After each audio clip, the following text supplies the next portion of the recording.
Hello friends, again we back with one more mini vlog. ఈరోజు మనం చూద్దాం mixture తయారీ విధానం.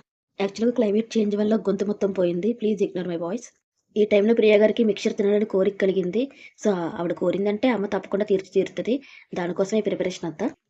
కావాల్సిన ఇంగ్రీడియంట్స్ అన్ని కూడా మన ముందు ఉన్నాయి.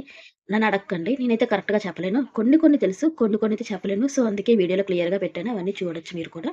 ఎలా చేస్తున్నారు అన్నదానికన్నా ఎంత అల్లరి చేస్తూ చేస్తున్నారు అనేది ఇంపార్టెంట్ మన వరకైతే. Because we are cringe girls. మన దగ్గరంతా ఓన్లీ కామెడీయే ఉంటదమ్మా. సీరియస్ మ్యాటర్ ఉండదు. చేసే పని కన్నా వీళ్ళు చేసే హడావిడి ఎక్కువైపోతుంది. ఇక్కడైతే గోల గోల చేస్తున్నారు. బట్ తప్పదు, అవసరం ఉంది కదా, భరించాలి. లేదంటే ఫుడ్ ఎలా వస్తది మనకిప్పుడు? నా వల్లైతే కాదు. ముందు పెనం పెట్టాలి, తర్వాత ఆయిల్ పోయాలి చెప్పడం. ఎందుకంటే మనకంత నాలెడ్జ్ లేదు కాబట్టి. సో ఈ వీడియోలో అయితే క్లియర్‌గానే ఉంటుంది. One by one step. So ఈజీగా మీరు చూడొచ్చు ఎలా చేస్తున్నారు ఏంటి అనేది. బట్ మిక్స్చర్ అయితే గాయ్స్ సూపర్, చాలా టేస్ట్‌గా ఉంది. పిల్లలకి కామెడీయే కాదు, కొన్ని వంటలు కూడా వచ్చని అర్థమైంది. మీరు అనుకోవచ్చు పెద్దవాళ్ళు చేస్తే మీరు బిల్డప్ ఇస్తున్నారా అని. బట్ అలా ఏమీ లేదు. మేమే చేసుకున్నాం. మాకు వంటలు కూడా వచ్చు ఫ్రెండ్స్. మీరు చూడొచ్చు ఇక్కడ ఈ వీడియోలో క్లియర్‌గానే మేమే అన్ని క్లియర్‌గా తయారు చేసుకొని పెట్టుకున్నాం. తెలుసు కదా ఇండియన్ మమ్ సైకాలజీ ఎలా ఉంటదో. ఈ రోజులో అయిపోదు, మొగుడింటికెళ్ళాలి, వంట చేసి పెట్టాలనే టైప్స్. సో ఆటోమేటిక్‌గా అన్ని పనులు నేర్పించేస్తారు ఆడపిల్లలకి. దాంట్లో అయితే ఎలాంటి విషయంలోనూ డోకా లేదు. వాళ్ళ కోసమనే కాదు, రేపు పొద్దున్న వాళ్ళ మీద అలిగినప్పుడు మనం చేసుకోవాలన్నా కూడా రావాలి కదా! సో అందుకని ఆటోమేటిక్‌గా అన్ని పనులు నేర్చుకున్నాం, అన్ని పనులు వచ్చు.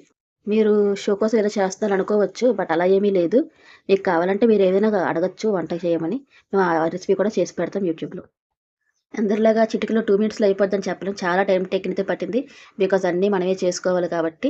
సో టైం పట్టింది. అంత పెద్ద వీడియో పెడితే మీరే కాదు, నేనే చూడను. అందుకని చెప్పేసి ఇలా షార్ట్‌కట్‌లో తేల్చేసా.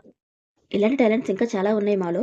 టైంని బట్టి అన్నీ బయట పెడుతుంటా ఒక్కొక్కటి. మీరందరూ అలా చూస్తూ ఉండండి వీడియోస్. చూస్తూ ఉండడమే కాదు, do like, share and subscribe. Common డైలాగే కానీ చెప్పక తప్పదు. అవసరం కదా! అడగకుండా అమ్మాయినే పెట్టదు. మీరెందుకు సబ్స్క్రైబ్ చేస్తారు చెప్పండి. సో అందుకే అడుగుతున్నాం. Please do like, share and subscribe to our channel prince girls. ఏంటి ఫుడ్ వీడియో చేసి ఏం చెప్పకుండానా సోది చెప్తుందనుకుంటున్నారా? ఎలాగో చూస్తున్నారు కదా! మళ్ళీ ఎందుకు స్పెసిఫిక్‌గా మెన్షన్ చేయడం నెక్స్ట్ ఇది అనేసి ఏం మెన్షన్ చేయట్లేదు. బట్ యాజ్ యూజువల్‌గా మీకైతే అర్థమైపోద్ది. ప్రాసెస్ అంతా చాలా క్లియర్‌గానే ఉన్నదిక్కడ. మీకు ఎలా చేయాలి ఏంటనేది ఇంకా అర్థం కాకపోతే కామెంట్స్ రూపంలో చెప్పండి. నేను ఎక్స్‌ప్లెయిన్ చేస్తాను క్లియర్‌గా. ఇక్కడ మేము చేసిన మిక్చర్ అయితే మాత్రం క్వాంటిటీ చాలా ఎక్కువొచ్చింది. మాకు మాత్రమే కాదు, ఒక 10 ఇళ్ళకి సరిపోయినట్టుగా వచ్చింది. ఒక 4, 5 కేజీస్ పైనే ఉంటదేమో. బట్ చాలా బాగా కుదిరింది కూడా టేస్ట్ అది.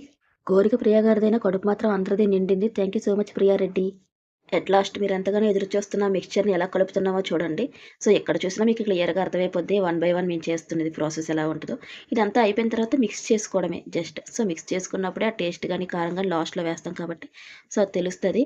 రిమైనింగ్ అంతా గాని ముందే సగం తినేసామనుకుంటే అది వేరే విషయం. ఇందులో మెయిన్ క్యారెక్టర్ అయితే సాయిలత. సో ఆ పిల్లయితే చాలా కష్టపడి చేసింది. ఒక్కదే చేసిందని కూడా చెప్పొచ్చు. మేము హెల్ప్ చేసాము. చుట్టూ కూర్చొని ఒకరు వీడియోస్ తీస్తూ, ఒకరు సామాన్లు అందిస్తూ. బట్ వంట మొత్తం తనే చేసింది. అమ్మ హెల్ప్ చేసింది కొంచెం కొంచెం. బట్ వంట అయితే మాత్రం తనే చేసింది. So thank you Sai. కోరిక కోరిన ప్రియారెడ్డి గారికి అండ్ మా కోసం ఇదంతా చేసి పెట్టిన సాయిలత గారికి థ్యాంక్ యూ సో మచ్. మీరు ఈ క్వాంటిటీ అంతా చూసి భయపడొద్దు. అంత తినేస్తాం అనుకోవద్దు. అలా షేర్ చేసుకుంటాం కదా మా క్రింజ్ గర్ల్స్ అందరూ. సో అక్కడే క్లియర్ అయిపోద్ది సగానికి పైగా. ఇదంతా ఎందుకు చెప్తున్నానంటే దిష్టి తగులుతదేమో అనే భయంతో. హ్మ్. ఇది ఇంట్లో చేసుకోవడం వల్ల ఫుడ్ కూడా చాలా హెల్తీగా ఉంటది. పిల్లలు గాని, పెద్దవారు గాని ఎవరైనా తినొచ్చు. సో మీకు కూడా ఈ రెసిపీ నచ్చినట్టుంటే do like, share and subscribe to our channel. And recipe ఎక్కడైనా అర్థం కాకపోయి ఉండంటే please ping us. We will respond to you. But video మొత్తం చూడకుండా అర్థం కాలేదనకండి. Thank you. బై.